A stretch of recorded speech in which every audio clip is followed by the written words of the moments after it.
Today is Yortzeit of big Tzadik, Reb Getche.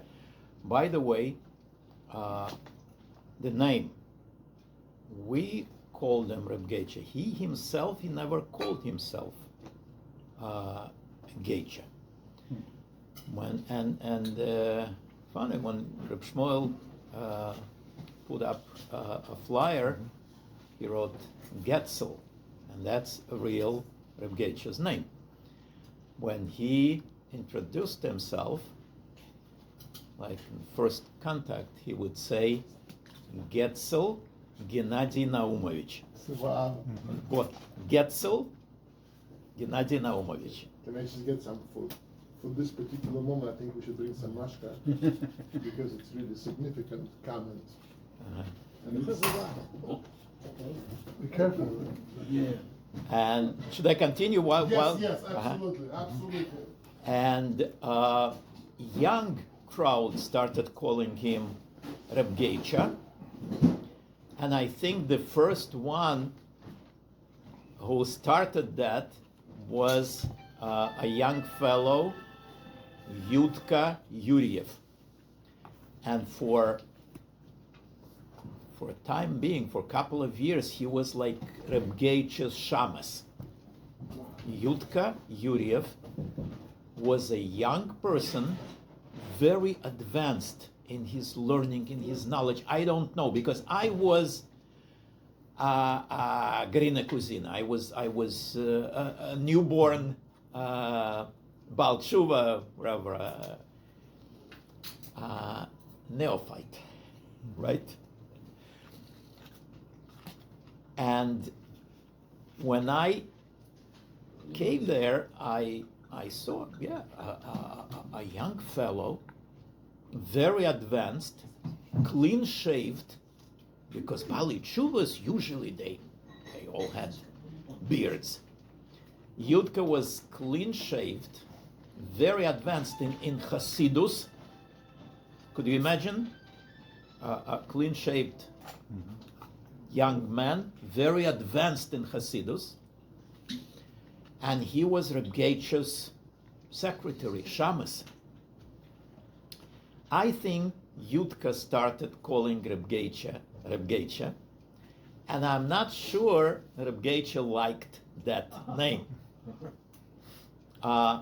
He would say, Getchke, because Getchke, you know what it means in Yiddish. Idol, icon, Christian, or... But young crowd, they kept calling him Reb Getche, and that's how he is remembered now. But his real name was Getzel Gennady Naumovich, and he was a figure of, wow. He was, first of all, in Moscow in the 70s, in the beginning of 70s, in the mid-70s, you wouldn't see a person with a beard in Moscow, with the exception with the bishop, maybe one person, and the official rabbi of Moscow, of Soviet Union, the chief rabbi of Soviet Union. He had a beard. Nobody else. It was very unusual in Moscow in the 70s. Still, of course, in the 50s and the 60s, no one had beards. But even in the 70s, in the 80s, yes, in the 80s, so Reb Getche was one of two Yidden, Froma Yidden, one of two Froma Yidden, first to start growing beard. I didn't see Reb Getche without a beard. I came in 78. He already had a long beard. But I have a collection of old pictures, and there is a picture of Reb Getche without a beard. Like before 73 or 74, he didn't have a beard. But mid-70s, he was one of two people, him and Reb Avrom Miller, Zichrono Livrocha. The two. And Reb Avrom Miller was the underground Rov of Moscow, And Reb Getche was, like you said, Tzadik Nister. He was Tzadik of Moscow. If you would ask a shaila, a question, any question in Judaism, he would say, no. Shailas nicht zu mir. Reb Avrom. Shailas Reb Avrom.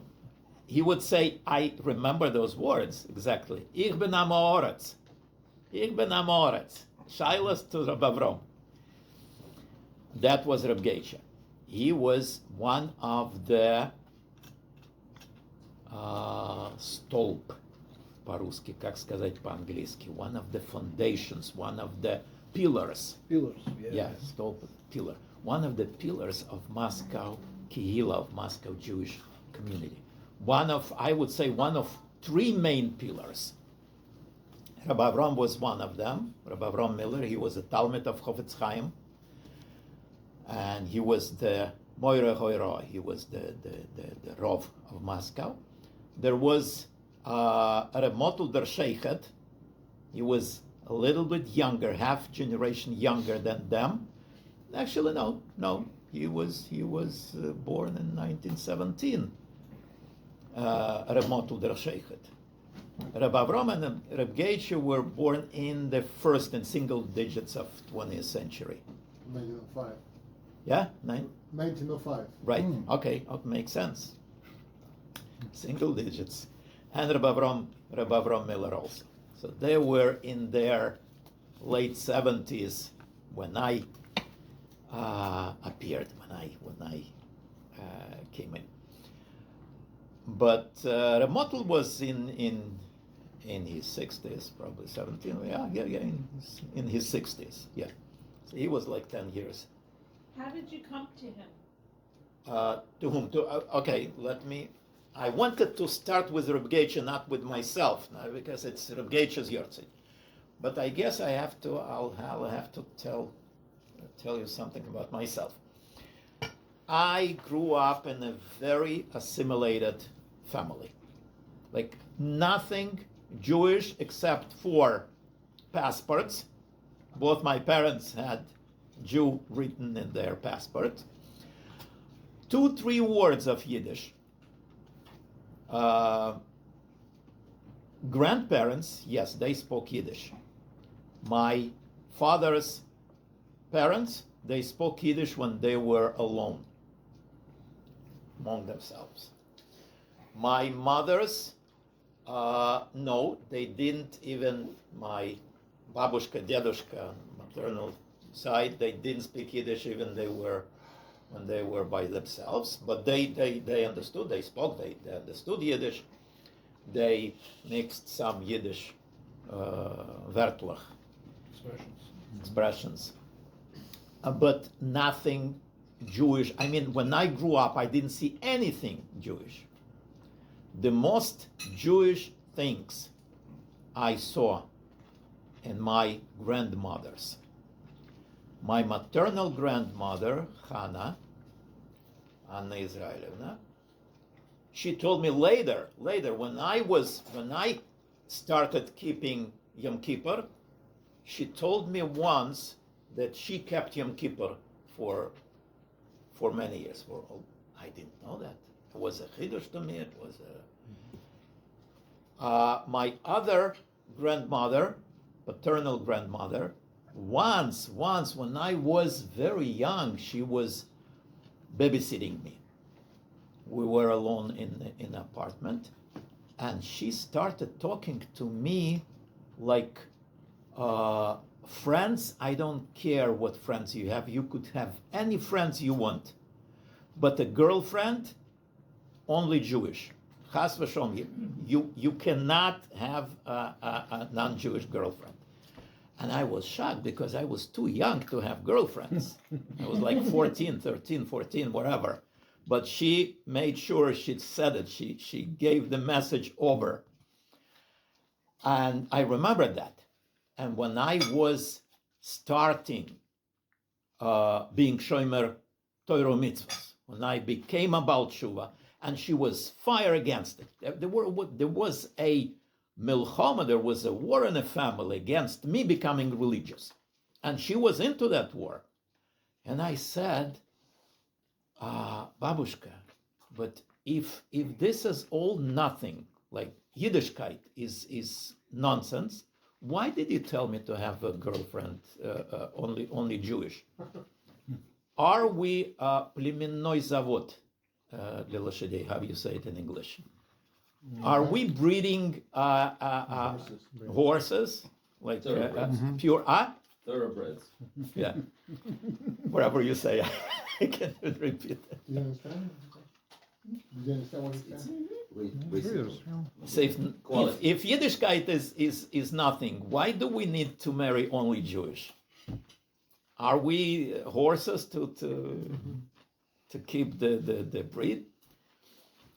She didn't answer. She was very angry that she doesn't have an answer, but she was not the kind of like to answer if she doesn't have what to answer. She wouldn't.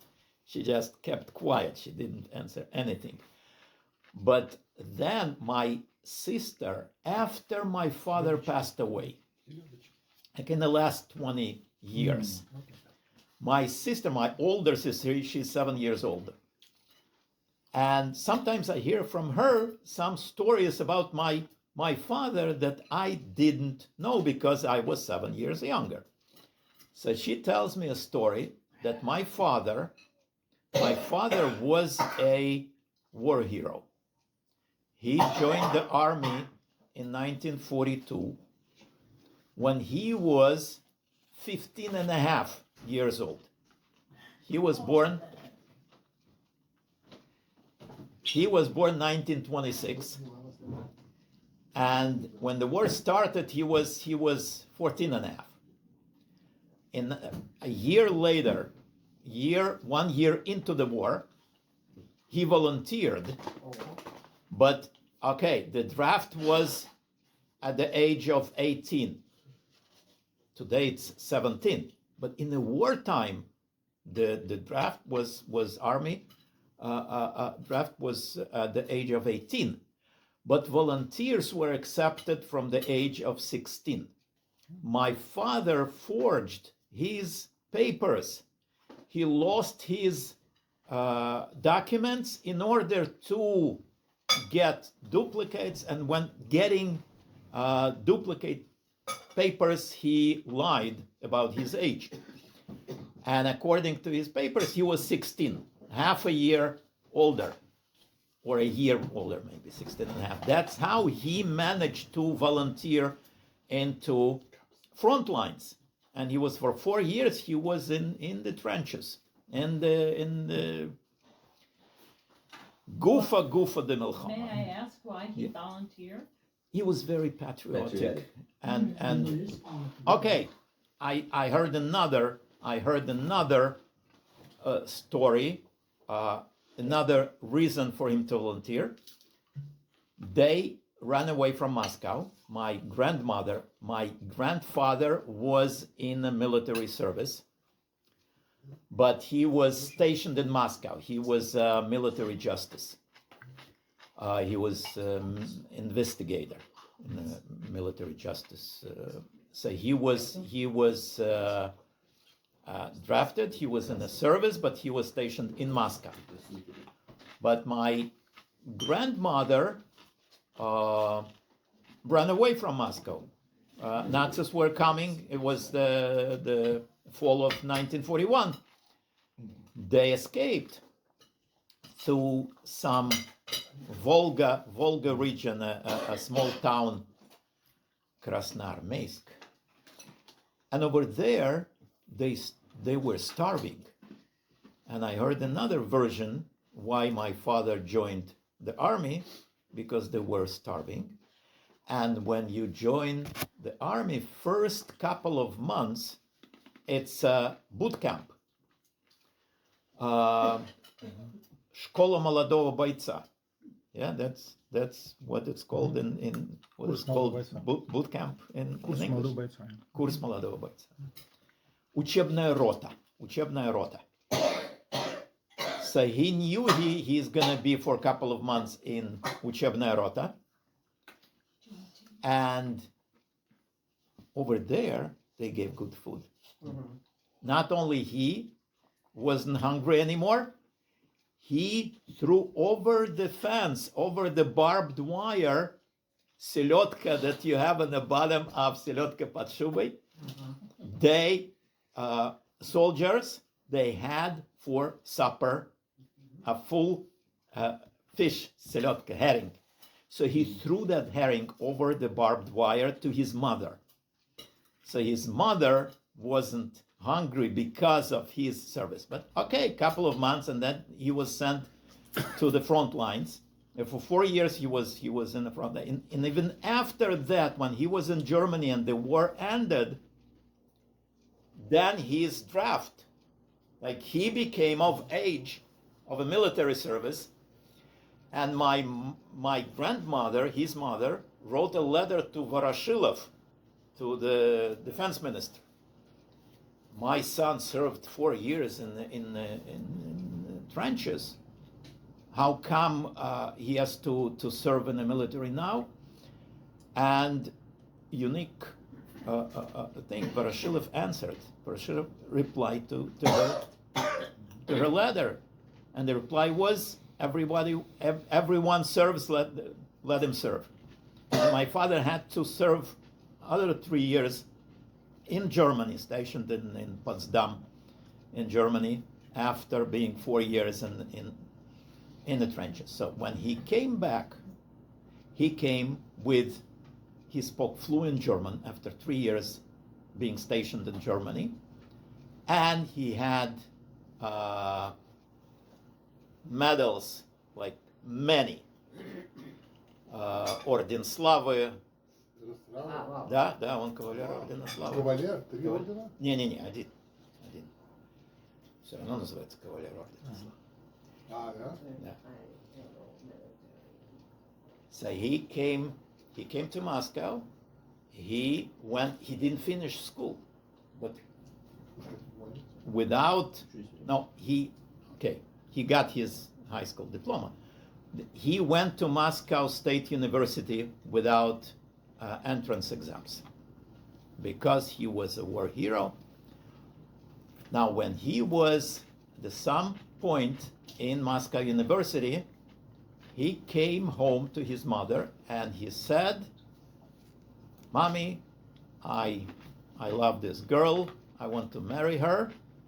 And my grandmother said 3 words to him, "Over my dead body." And that's it. My father had such a derech eretz to his mother that he never saw that girl again. His mother said, "Over my dead body," and that's it. He never saw that girl. Because she was not Jewish? Yeah. Now, I thought 3 or 4 years later, he met I thought things like this happen only in Kafkaz. No. That's I'm saying, because now it made the puzzle. What she told me when I was 14, that I could have any friends I want, but the girlfriend should be only Jewish. Now it makes sense. She was the one who said to my father, "Over my dead body," and my father listened. So the kid said that was anything else. That's it. That was the end of my Jewish education.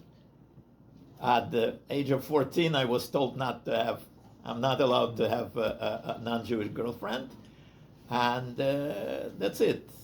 Very, very little I knew about Yiddishkeit, but I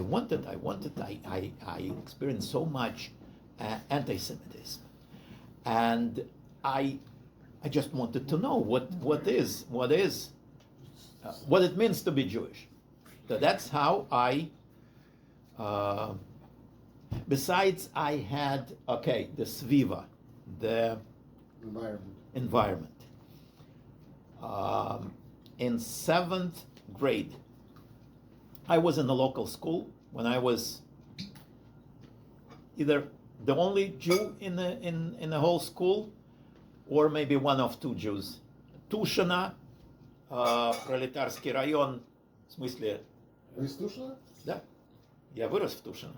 I only knew Reb Getche himself, and I knew that he has children.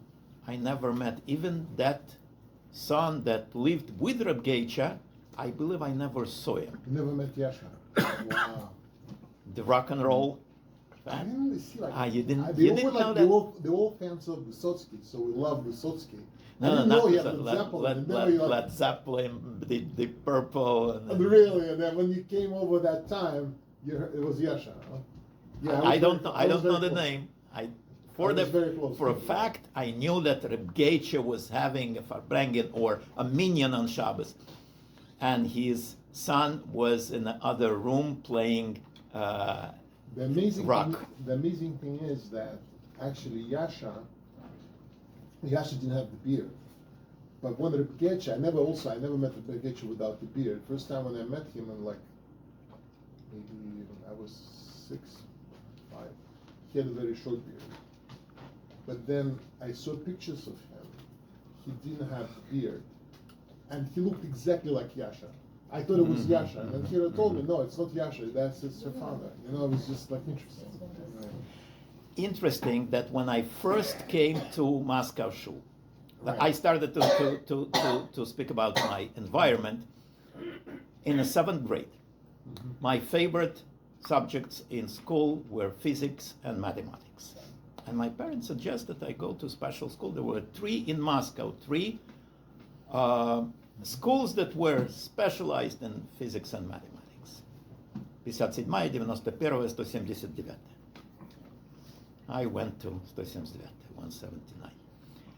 And over there in a special school for physics and mathematics, half of the student body were Jewish, half of the teachers were Jewish, but that's not the main thing. Main thing that was a glatok svobody, the feeling of freedom. It was like a little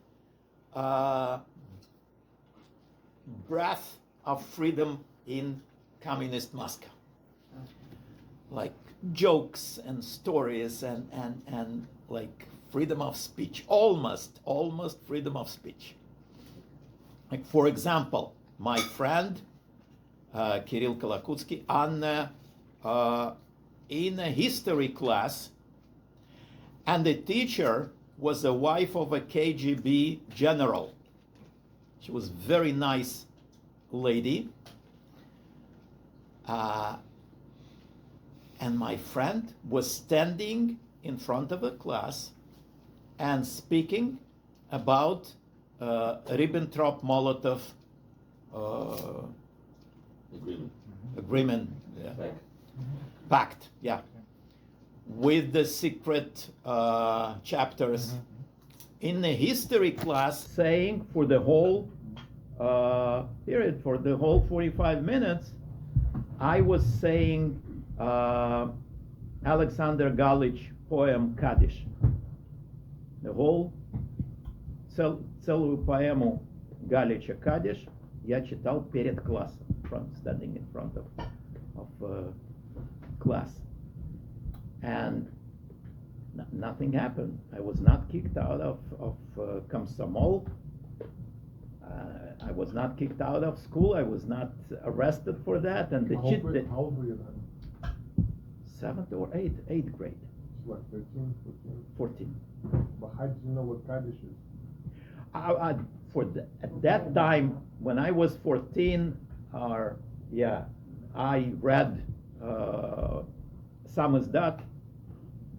I read some books. I knew Galich was my favorite poet. I knew till now I remember many of Galich poems and songs. Akujava, Galich, Vysotsky. And yes, by the age of 15, I read Solzhenitsyn, some Solzhenitsyn, and wherever. There was Samizdat in Moscow. So the Galich, in some ways, woke up your like Jewish identity? Because Not Jewish identity, no. Like refusing, he was like anti-Soviet, but why like? Right. Like freedom of speech, like. Freedom of speech. But yeah, Kaddish is like- a very like- Jewish thing. Like why would? Right. Kaddish is, Most of Galich is not, but Kaddish is. But mainly it not, okay, even Kaddish by Galich, it's not Yiddishkeit. It's, again, freedom and fighting for your principles, and it's not about Yiddishkeit. It's about fighting the oppression.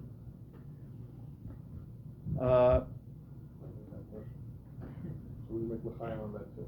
Yeah, sure. I can't even. So when I was in 8th grade or 7th grade, that was 1977, probably 7th grade first time. Me and my, unlike American schools, we had desks for 2 people. So I had classmates and I had a buddy. With him I sat at the same table. By the way, he is a big rabbi today, and nothing was telling me about him becoming rabbi in the future. He was just a Jewish, very intelligent, Ilusha Litvak, and we went together. We how it's called in American school, to not to skip a class, to when, huh? To skip. To skip. No, there is some Advance? Huh?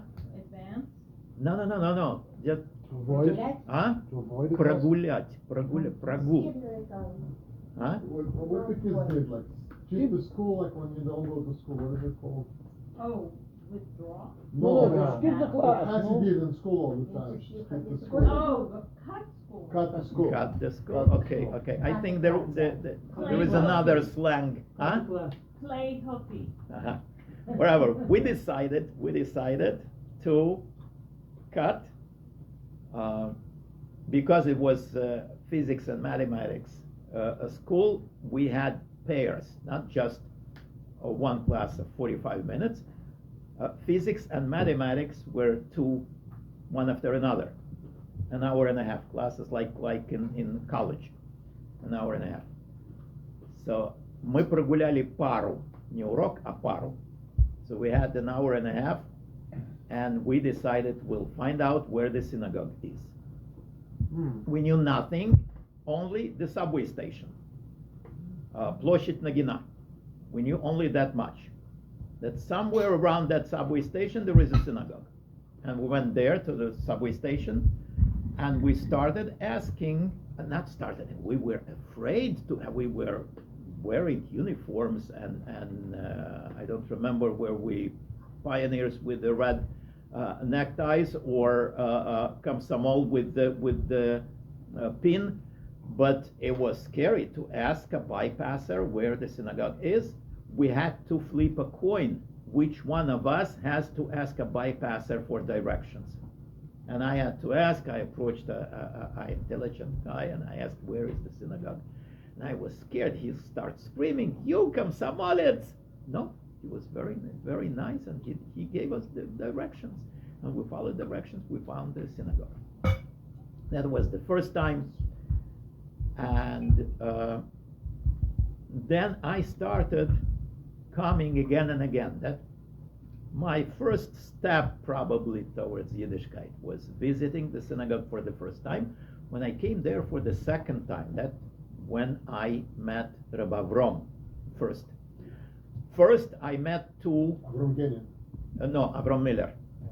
He was always, Reb Avram Miller, first half of the day, he was always in shul, available to learn, to ask. So I went there. First, I ran into 2 KGB agents, 2 plainclothes people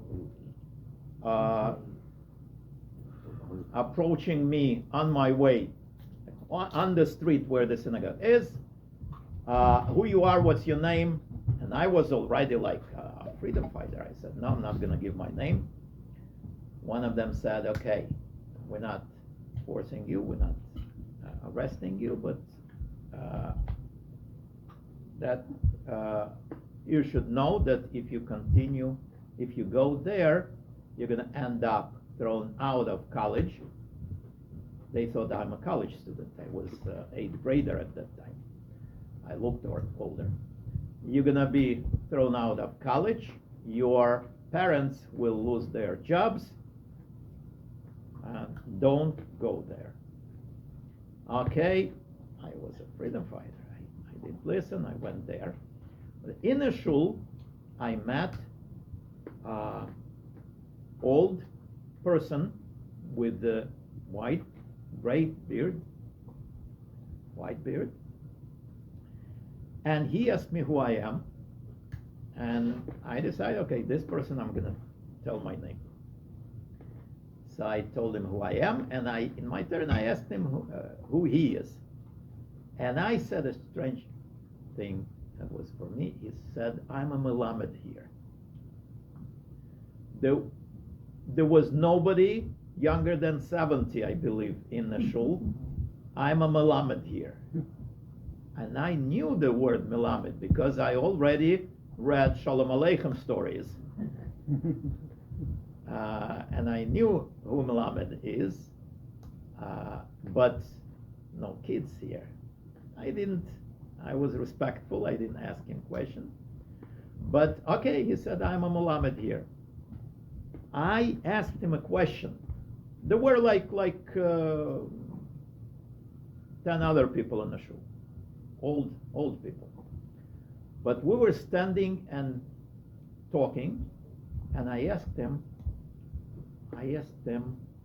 Rabbi, why nobody here has beards? It says in the Torah, "Не оскверняй краев бороды своей." How you say it in English? Don't cut the edge of the beard. Not don't cut, don't. Disrespect. No. Don't. Al tashchis. Don't kill. Don't destroy. Don't destroy. Yeah. It's So like from the same word as kita, no? Killing. Tashchis. No, not the same word, but tashchis, not tashchit, not tishchoit. Anyway, I asked him, the Pasuk in Torah says, don't. How did you know the Pasuk was? I read Old Testament. My father, communist, gave me once. He was fire against me becoming religious. He was a communist. He was a true believer in communist ideas. And still, he gave me. It was like Russian Bible or something like that. He gave me Bible. He got a Protestant Bible, a very thin paper. Oh yeah, I remember. Yeah, the New Testament within the same. Yeah. I read only Old Testament. My father told me I got it for 3 days. You have it for 1 night. I gave it to you for 1 night, and I didn't sleep that night. I was reading through the night, and I covered only, not even the whole Old Testament, but something. I knew it says in the Torah, don't cut your beard. So I asked Reb Avram, how come everyone here is clean shaved, besides of him? So he said he turned to other people and he said, Rabbi say, Herr Tov, was the Hingele back? Listen what this boy is asking. Al taskis, so that was my first encounter with Rabbi Avram Miller. And then one of the next times I came to shul, I met Reb Getche. Reb Getche was a very important person. First of all, he looked the look. At that time, that was 78. Oh, yeah, 1978. He had long beard and payas. He was the only Lubavitcher Chosid with long payas that I never noticed. I was a kid, you know.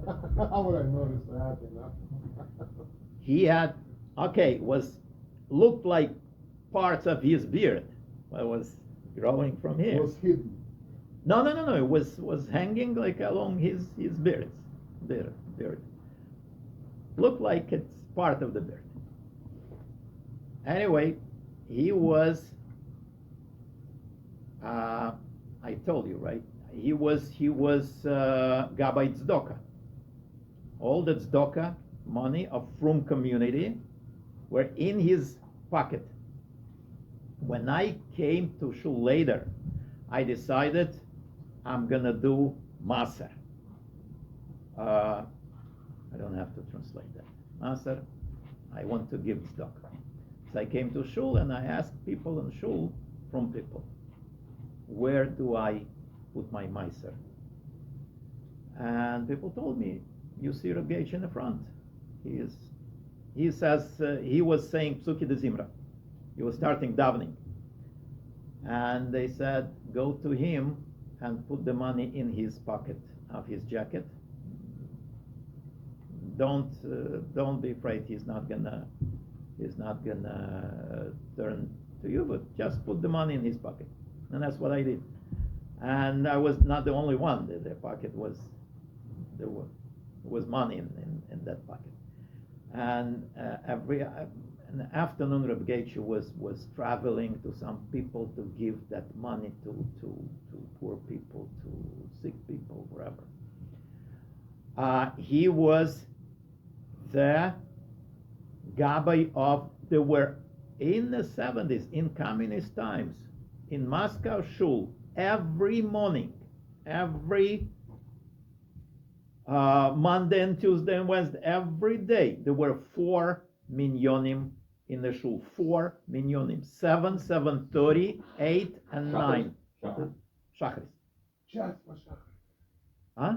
Just for Shachar is 4 million. 4 minyonim every 78? day. Huh? 1978? Yeah, all the years. All the years. 7, 8, and 9 in the Cheder Sheni, in a small, and 7:30 in a big shul, a big sanctuary. And a big sanctuary was like kind of non-frum, like conservative compared to America. They used wherever they used microphone on Shabbos, or we didn't trust them, but. And the other minyanim, they were in Cheder Sheni. Cheder Sheni were from people. 3 minyanim there and 1 in the main. Yeah. 7:30 was in the big, 7, 8, and 9 in Cheder Sheni. So 9 o'clock minyan was Reb Getche's minyan. He was there. If one person had the hiyuv, he would go up. If not, Reb Getche would go up himself. That's another. I don't know all his jobs. The jobs, Reb Getche's jobs that I know. He was Gabbai Tzedakah. He was the balabas of the 9 o'clock minyan. He was a big mashpii with the issue in Moscow, and even more so in other cities. The problem was the older people that knew something about Yiddishkeit, they didn't want to do anything with younger people. It was dangerous. It was all those, every one of those older people, they went through jail and lager and NKVD. They didn't want to go there again. Among all the frum people in the shul, older people, there was one person that never went to jail, but he had experience worse than jail. He was, он был командир штрафного батальона всю войну. We need help. Борис Ильич, huh? I need to translate. We need like Not just translation, you need big explanation. Штрафбат. Can you just say the word? In his war experience, he had worse than lager. He was, What it means basically that he was a commander of the unit, where the people were jailed, and these jailed people, they give them like now people in Russia that they're fighting for Russia. So they release them. If you're going to fight, so you have to go up front. So these people, they usually went like on the front lines. They were the first one to, right? and people in the army who committed a crime would go to that yeah. unit also. this is basically the worst place where you get killed first. And he was a Probably Jew. behind you were the And also Yeah, the yeah, secret yeah, safety sure, room. sure. in case you retreat. And the regular commander, Behind you. battalion commander, the survival maximum was like 2 weeks, but it was a miracle if a commander survives a week. He was there whole 4 years after that, wartime. I mean, it was a miracle of a miracle that he survived. But anyway, everyone else went through NKVD jail and lager. So they didn't want, those people who knew, they didn't want to talk to younger people. And there were more and more younger people every year. It was like the amount doubled. It started in the beginning of 70s, 71, 72. There were one or two Bali Chuvas in Moscow. In 74, there were tens. When I came in 79 through 83, there were like 300 younger Bali Chuvas in Moscow, fully Shoimrei Torah mitzvos, like from families or young people learning from 102 in the 70s to 300 in the 80s, in the beginning of 80s, in 83 already, long before perestroika. And let's go back to Reb Getche. Reb Getche was many jobs. The most dangerous job he had, he was the head of underground Bris Milah underground. I mean, there was a MOHEL for babies. What year? 78 through 85, through all the time until he passed away. He wasn't a MOHEL though. No, okay, he wasn't a MOHEL. He did not admit. He never. There was a MOHEL. Reb Motul der Sheikhet was also a MOHEL, but only babies, only 8 days old. For adults, only Reb Getche. So Reb Getche was the head of the underground. He had, Dr. Tzadik was there before, but Your later, grandfather, right? Your grandfather? My uncle. I only heard about him, but after he made Aliyah, right? He went to Eretz Yisrael. After Dr. Tzadik left, there was Dr. Vilensky, was a heart surgeon, cardiologist, surgeon, who was, it was a funny story how he became a Sunday MOHEL for adults. One person, how the medical system in Russia worked, a good surgeon, everyone has to come to him after the procedure and give him something, envelope with money. I mean, a surgeon, a regular doctor, it could be a box of chocolate or a bottle of cognac. Oh, we have it here. But surgery would be definitely enveloped with money. And one person, a Jewish person, Before or after? probably after. Maybe they agreed on the. I never did it myself. I don't know about details. I did it once or twice, but not with doctors in Russia. A person, a Jewish person, Atkaznik, refusnik. He came to Dr. Vilensky, Dmitry Borisovich Vilensky, Zechrono Levracha. He was a very successful surgeon, he was a professor. Uh, a person came to him to thank him, to give him the envelope, and by a chance, but that guy who came to him, he had the briefcase, the envelope was inside, and he opened the briefcase to get the envelope out, and first he took out a book, which was a book on Yiddishkeit, something, maybe Herman Wouk. Yeah, I read it. That's my God in Russia. Yeah. He took out the samizdat copy of Herman Wouk book, and the doctor said, "What's this book? Can I see it?" Okay, that person gave to me. Can you leave it with me to read? Okay, so the guy gave him the envelope, but he also left that book with him for some time. But when it happened, he came to Reb Getche and he said, "You know what happened to me?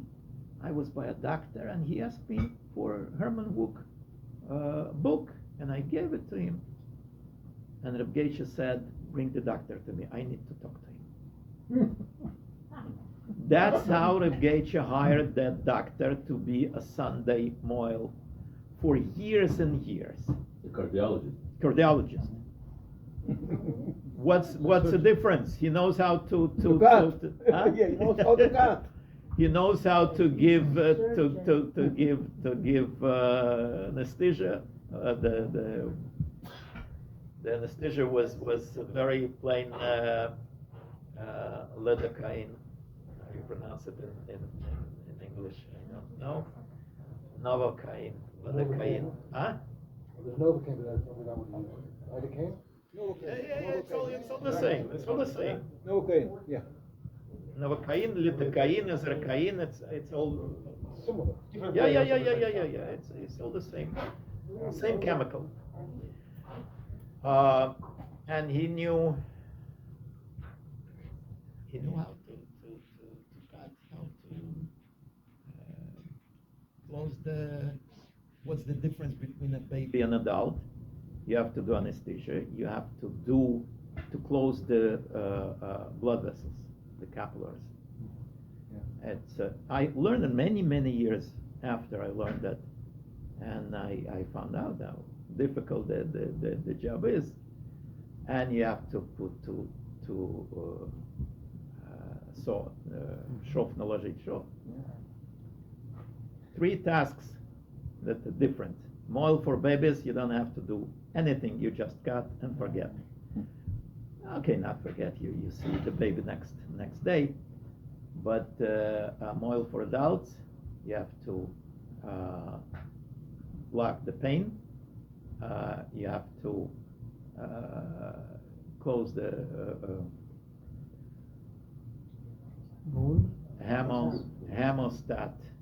hemostatic part, close the blood vessels, and you have to stitch. That's the word. Stitches. I forgot. Yeah, stitches. You have to put stitches. Oh, that's what Huh? I read for that too. Okay, so Dr. Vilensky joined that team, and every Sunday, most of the time, it was in a private. All the time, it was in a private apartment. Okay, I'll tell you a story how I had, for a long time, I was already Shomer Shabbos. I already put tefillin every day, and my friends kept asking, "What you putting tefillin every day? You're not gemalet. What's wrong with you?" And I was afraid. I still am afraid of dentists. That type of not because it was against the rules. It was against the law. No, because I was afraid of pain. So it took me like extra half a year. Like in the summer, I was already doing everything else, but only in December I decided, okay, I'll have a bris milah. So I came over. I knew Reb Getche is in charge. Whom you ask? You ask Reb Getche. And I came to Reb Getche again, 9 o'clock at the minyan. I come to Reb Getche, and I said, Reb Getche, I'm ready.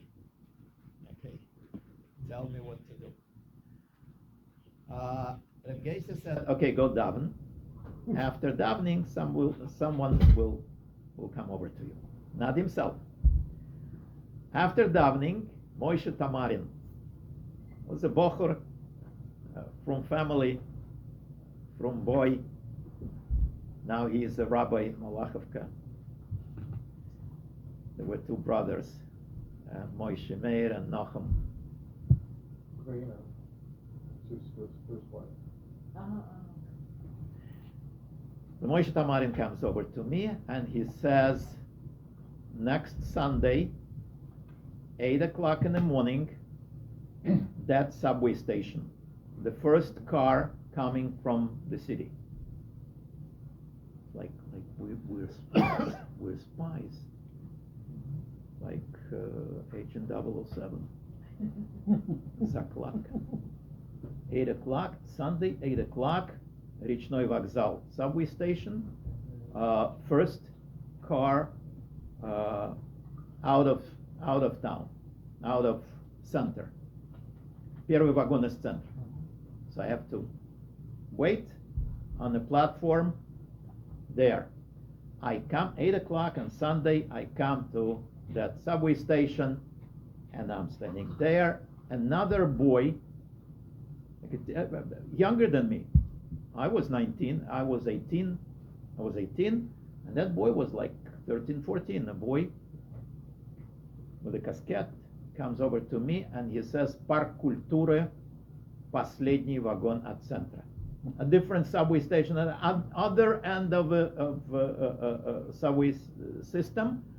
Last car, wait over there. I go there and another person comes over to me and he says a third location is Milovsky Park. This is all to confuse whoever might be watching. Wow. So I go there, the third subway station that morning, all in different parts of Moscow, and over there, another boy comes over to me and he says, follow me. Follow me, not too close.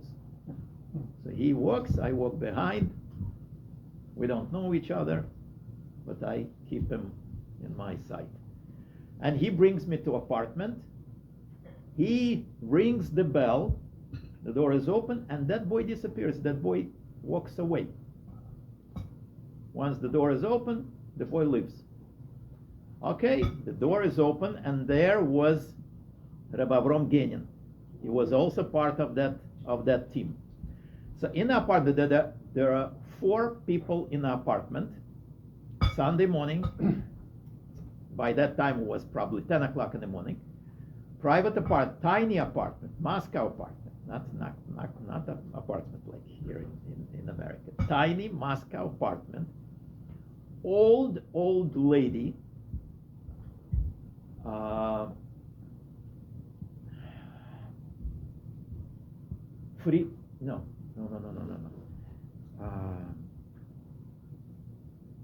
Zilberfein was her last name.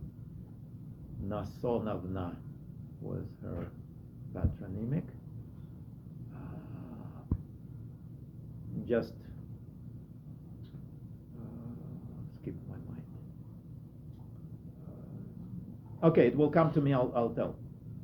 She was very short, very old, very short, and she had, apart from most people in Moscow, not most people, but half Muscovites, they lived in communal apartments, like few families in the same apartment.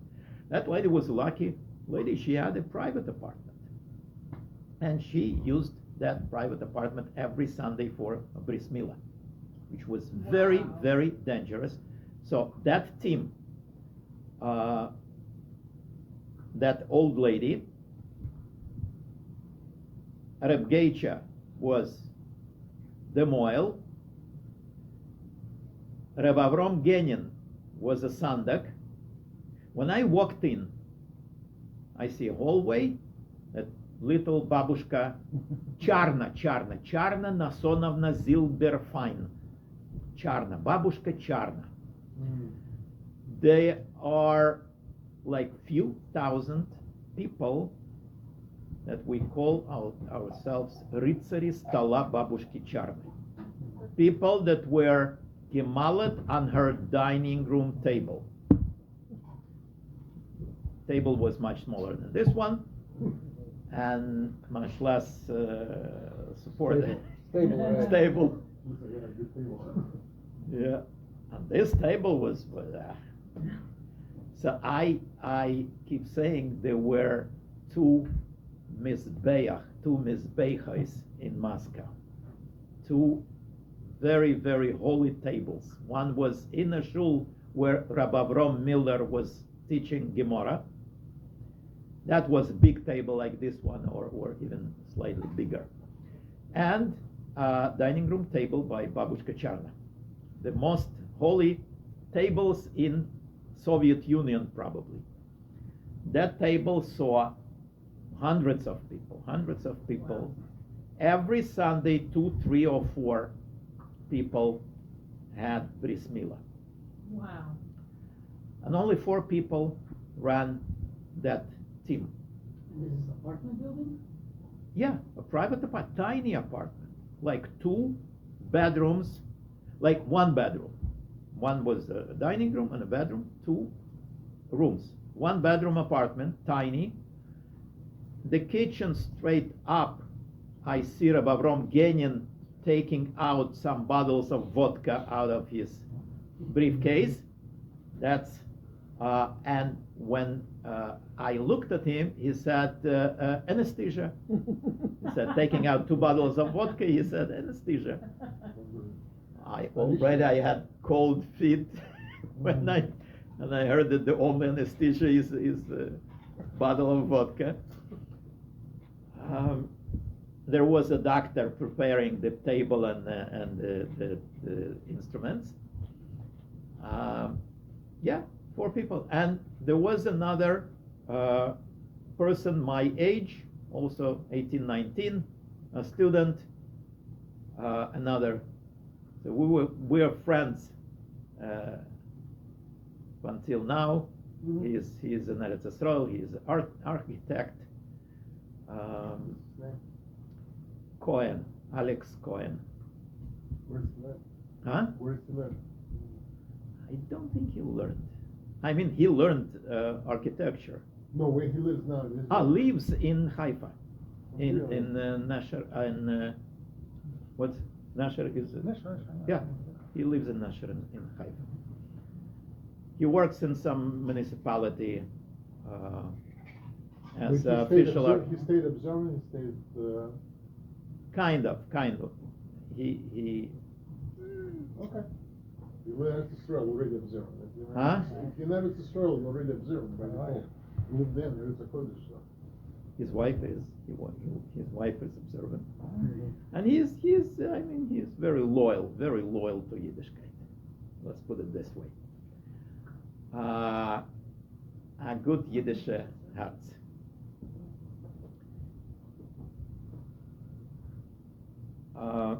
Okay, that's how I had my bris, and Reb Getche was the head of that system. He was the head of that underground. You never told me this. What? I didn't know. I was a kid. I didn't know anything. That's why there's no such thing.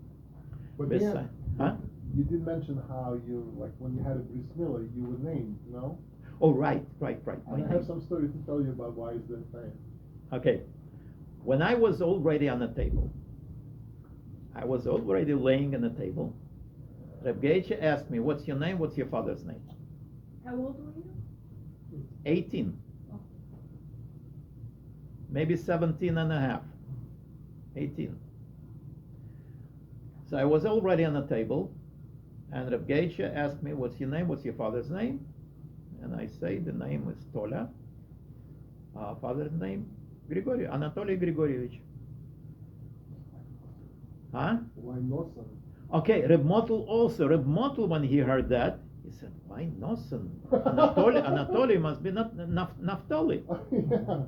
Reb Getche said, Reb Noson, that's it. A Tzadik, Goizer, that's it, my name becomes that. Now, I said Anatoly Grigorich, Reb Getche said, V'yikor Shmo b'Yisrael Noson ben Gershon. Many years after, I find out my father never had a Jewish name, a Hebrew name, but he was supposed to be Tzvi Hirsch, because he was named after his grandfather, who was Tzvi Hirsch. So Gershon was, again, Reb Getche's invention. But I have respect to that. My sons tell me, now you know, change your name. I mean, change your father's name. Because when I say Yizkar for my father, I say a different name. When I was called to Torah, I'm called Noson ben Gershon. So my son said, and I said, no, Reb Getche said that, and that is gonna be on my kever, Noson ben Gershon. Yeah. So he did the Jewish part of Mila. Dmitry Borisovich did the medical part.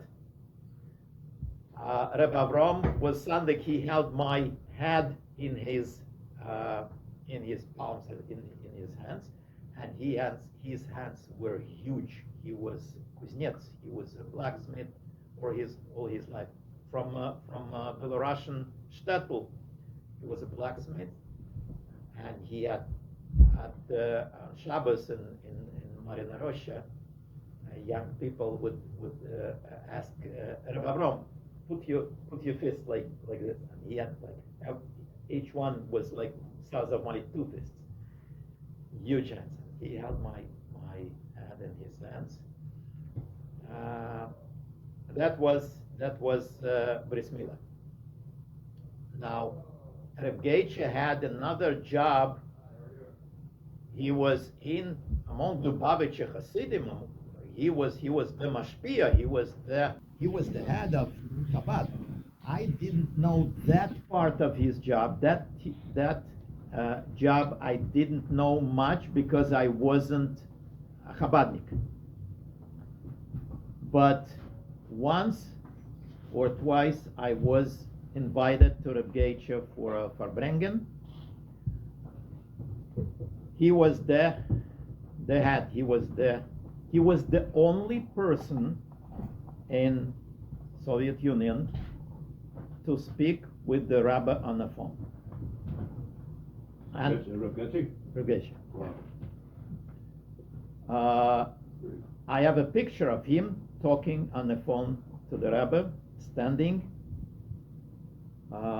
He had, I don't know how many people in the world had that schus to talk to the rabbi on the phone, not through the secretary, not through notes, but a phone connection, a phone talk, phone conversation. Another thing about Reb Getche, once I'll tell you a story. I was 20 years old. I was a student in MIT, учился в МИИТе, студент МИИТа. Что значит МИИТа? Московский институт инженеров транспорта. Railway Engineering. It's a mouthful. Two institutes that they were normally like university would maybe accept, maybe not accept Jews, but I'll put it shorter. Если ты аид, то иди в МИИТ. Если ты агой, то иди в другой.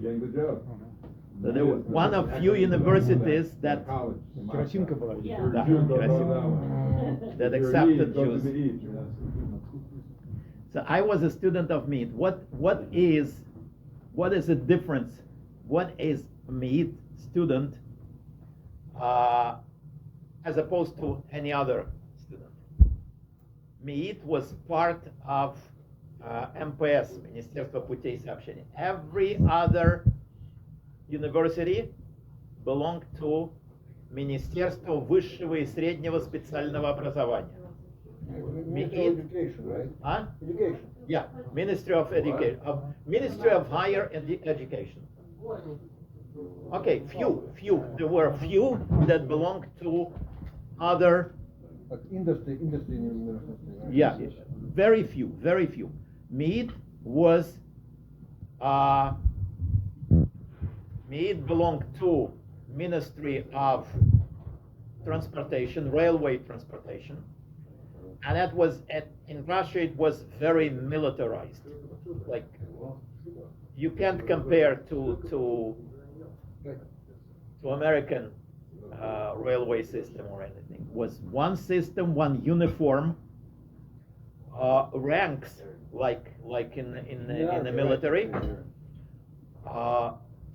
The university, we had boys, not the girls.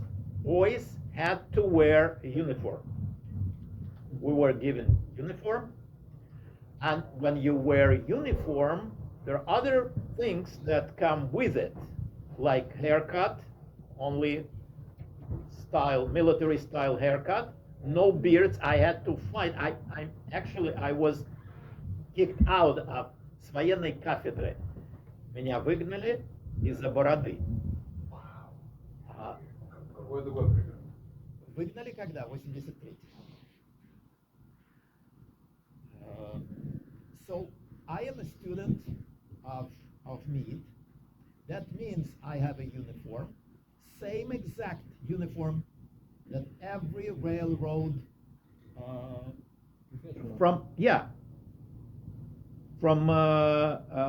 like private, from technician to generals, like head of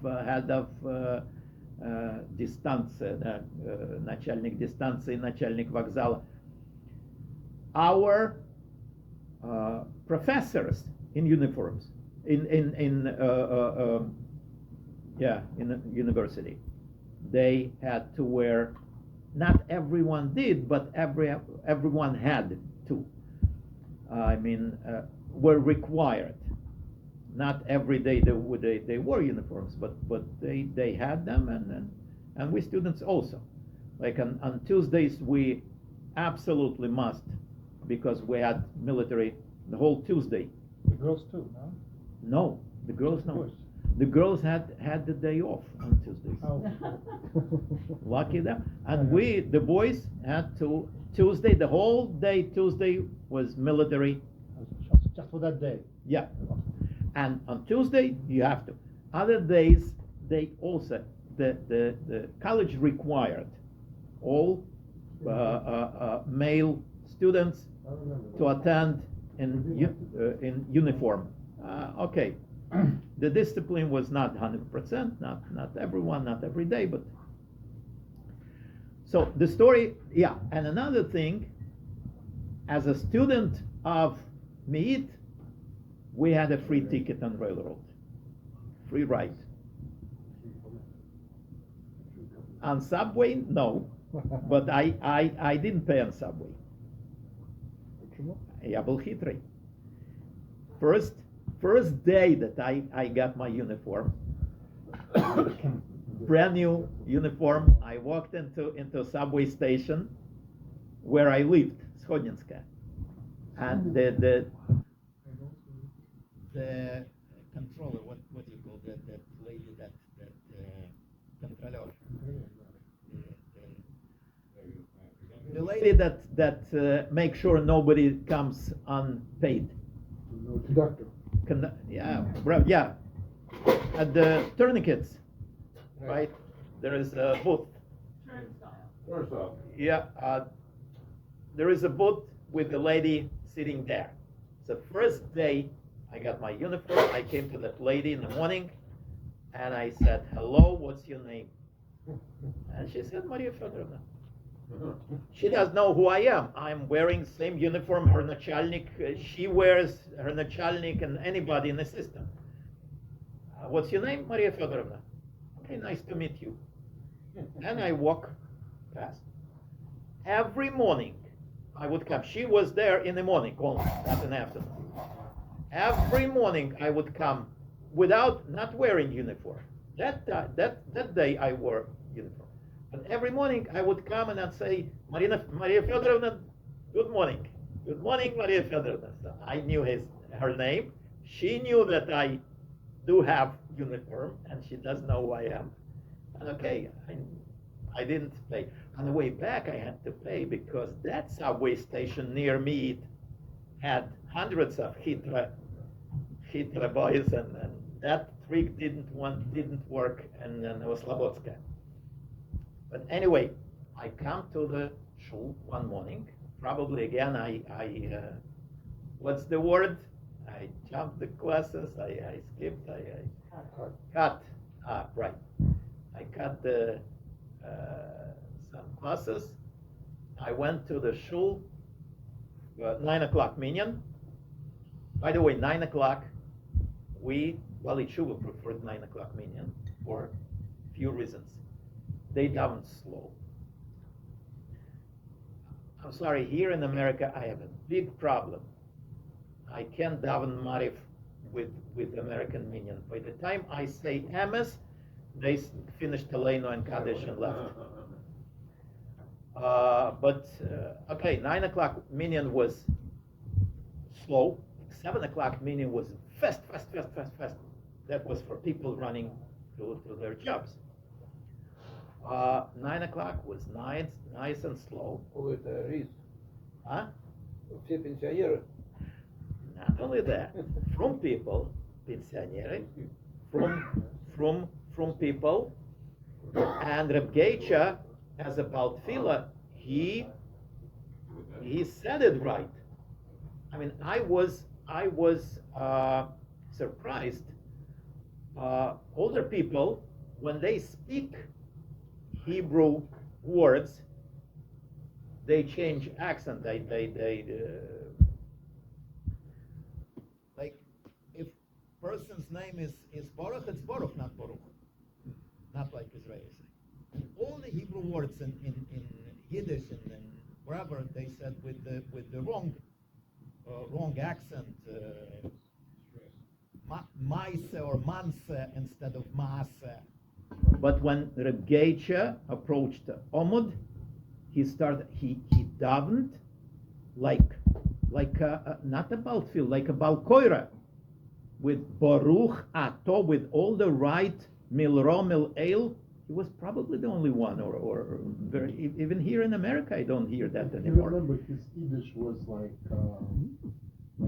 Chabad, they say, Kaddish, Yeah. Reb Getche, yes. Kadosh or Kodesh or something like that. Okay. That was it.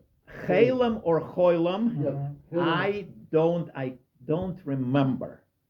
But what surprised me that he said Mil-El, Mil-Ra, like it is in a Siddur, like it is in a good American art scroll Siddur with all the right accents.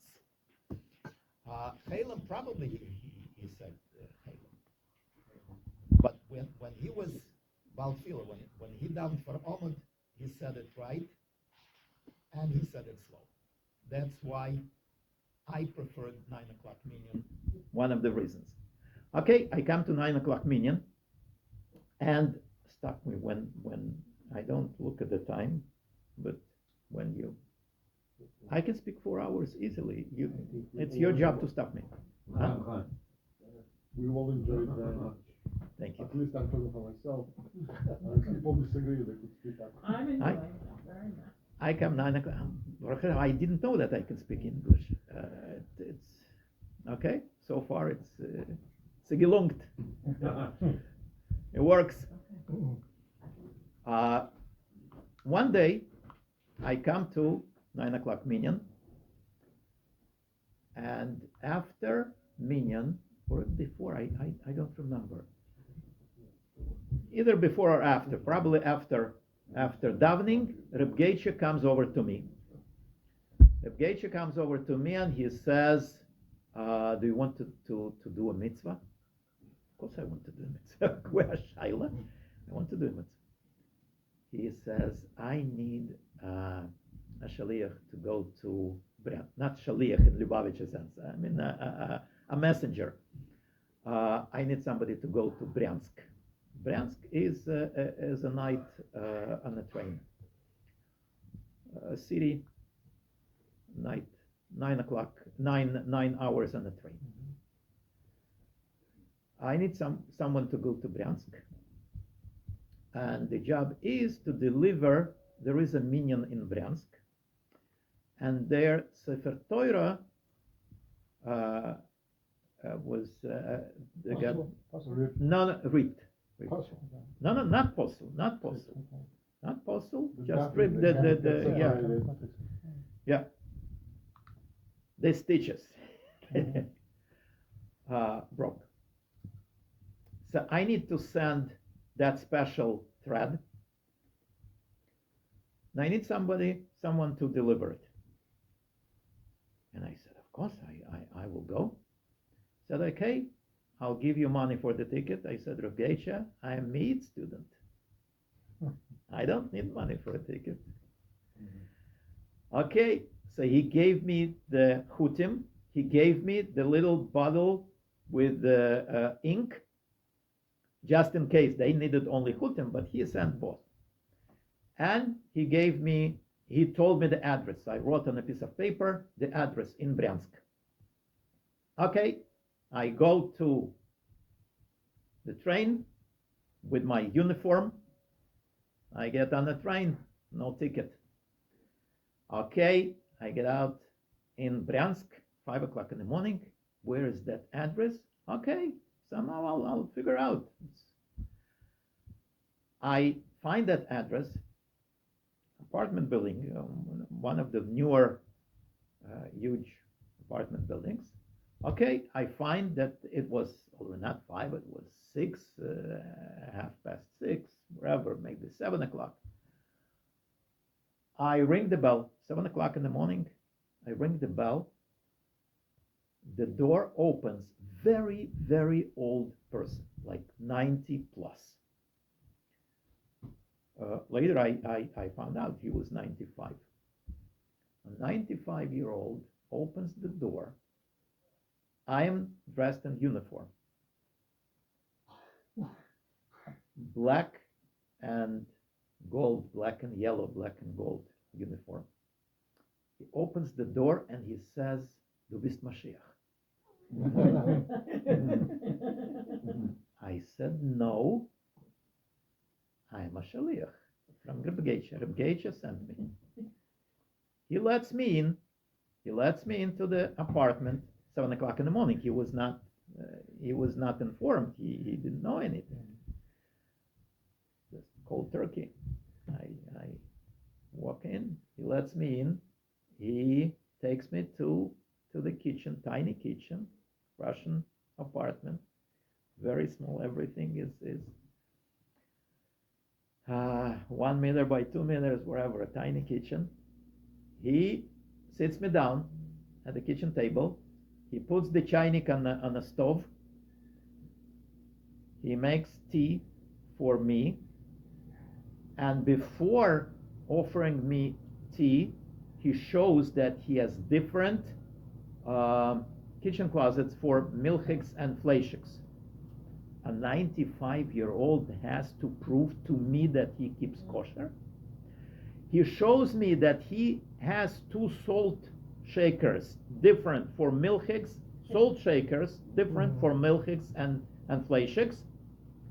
I am 20 years old, he is 95, and I come with the military uniform, and he has to prove to me that he has two different salt shakers.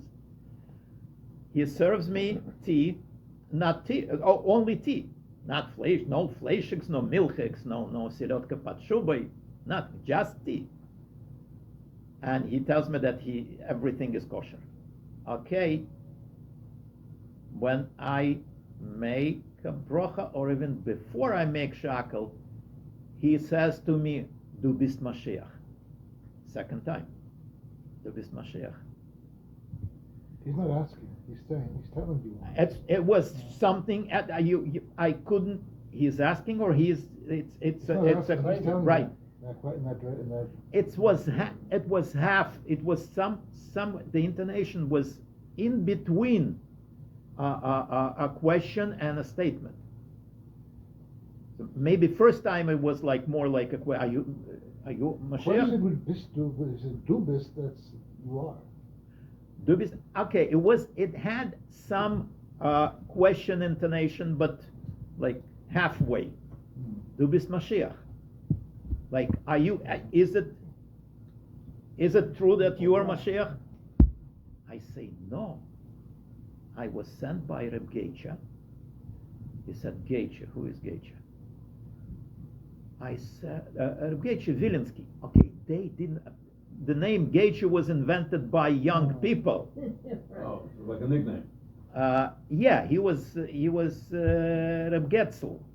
But we young people called him Reb Getche. I didn't know. Huh? Getze. I didn't know that. I said Reb Getche. Reb Getche who? Reb Getche Vilensky. Vilensky. He said Vilensky. He says Nochem Kezon. Nochem Kezon. I say yes. He is Gennady Naumovich. Makes sense. Gennady Naumovich. Yeah. But I was surprised that person. I mean, Reb Getche was for me was a very old person. But this guy calls his father by a childish name, Nochemke. And I say, and who was Nochemke? He says, der Shoichet in Lubavitch. So I asked him, Rabbi, but why you ask me twice if I'm Mashiach? Why you ask me if I'm Mashiach? He said, for 50 Jahre habe ich nicht gesehen einen German mit Zitzesarois. He didn't. For 50 years, I didn't see a younger person with tzitzes outside. I mean, he didn't see the uniform. He didn't see it. He saw a little bit of tzitzes sticking out from the uniform. He saw only that. Tzitzes Sarois must be Mashiach. So I spent all day with that person. I delivered the package, and he was very grateful. And he says, okay, let's do a mitzvah. We have a minyan, but the center is sick, and let's do Bikur Cholim. Let's. I mean, I enjoyed so much being with that 95-year-old. The thing that shocked me, he spoke Russian, but he put so many words, not just words. I don't know how to explain it. When we talk Russian, we use very much of cultural codes. Анекдоты, какие-то цитаты из про Штирлица, Чапаев, что угодно, какие-то мемы на русском. We use any language, we use cultural codes. When Alte Yidden spoke, even when they spoke Russian, they used so many words like a posuk from Tehillim, half a posuk from Chumash, everything. I mean, in every sentence was some Yiddishkeit, like some Yiddish Werte, something.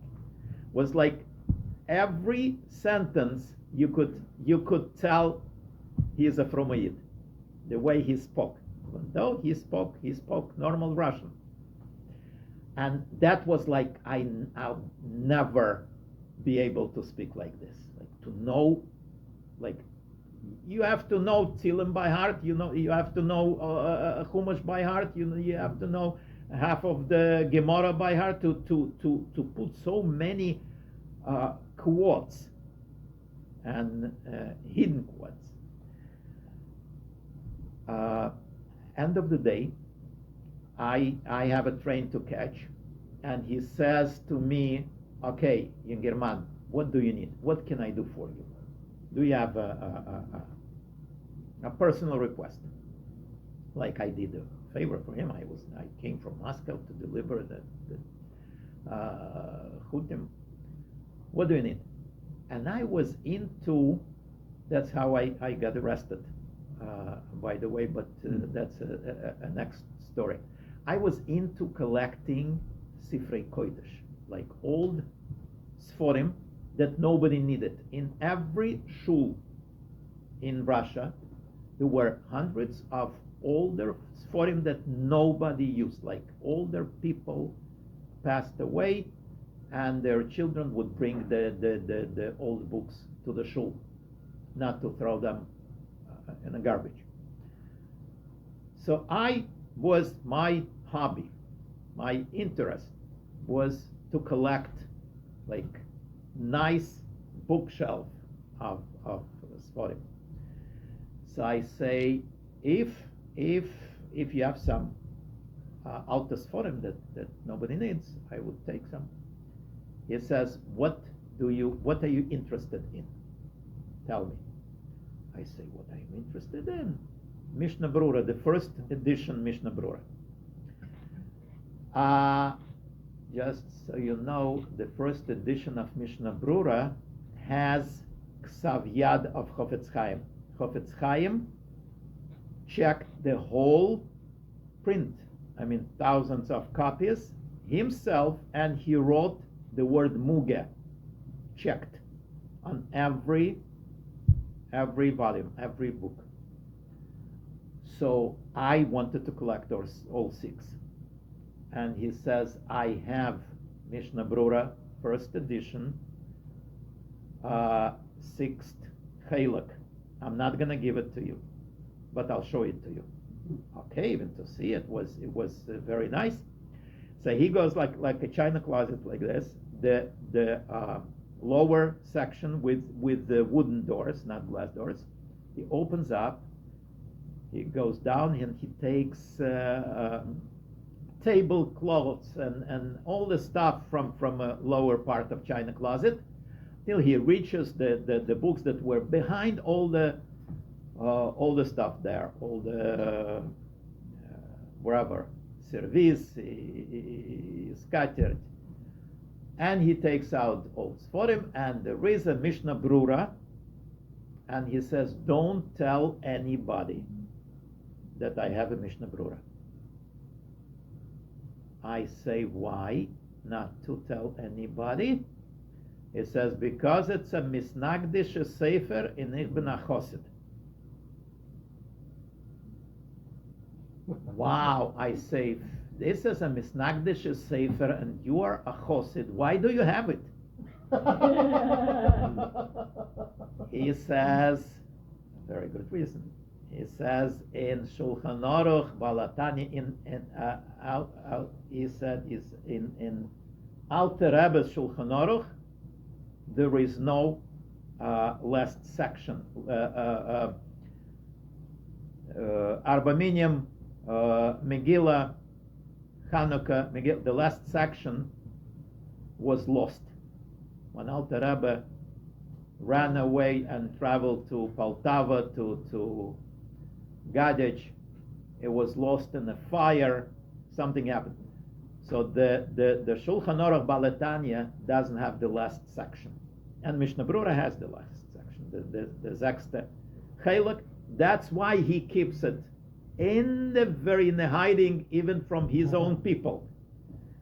To when he has a question in Arba Minim or Purim, Kriyas Megillah, he has where to look for it. But don't tell anybody I have it, because he is a Lubavitcher Chosid, and Mishnah Brura is passt nicht. Reb Getche's favorite song. I tiri dai dai I tiri dai dai dai dai dai dai dai dai I tiri dai dai I tiri dai dai I soll schon sein der Geule, soll schon sein der Geule, soll schon sein der Geule, Mashiach soll schon kommen, soll schon sein der Geule, soll schon sein der Geule, soll schon sein der Geule, Mashiach soll schon kommen. Ay ay ay ay ay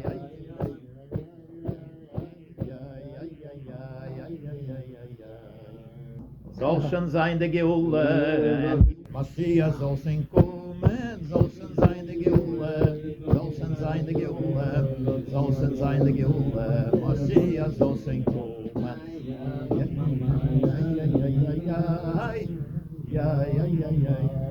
That part without words, I don't remember if Reb Getche sang it, but main part with words, yes. Same way, same tune, same words. Beautiful. And that was his song.